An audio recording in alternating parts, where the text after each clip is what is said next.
மரணத்தை எண்ணி கலங்கிடும் விஜய மரணத்தின் தன்மை சொல்வேன். மானிடர் ஆன்மா மரணமெய்தாது மறுபடி பிறந்திருக்கும். மேனியை கொல்வாய் மேனியை கொல்வாய் வீரத்தில் அதுவும் ஒன்று.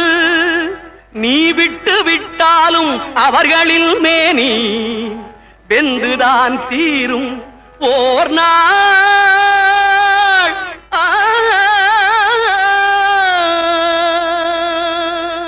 என்னை அறிந்தாய் எல்லா உயிரும் எனதென்றும் அறிந்து கொண்டாய். கண்ணன் மனது கல் மனதென்று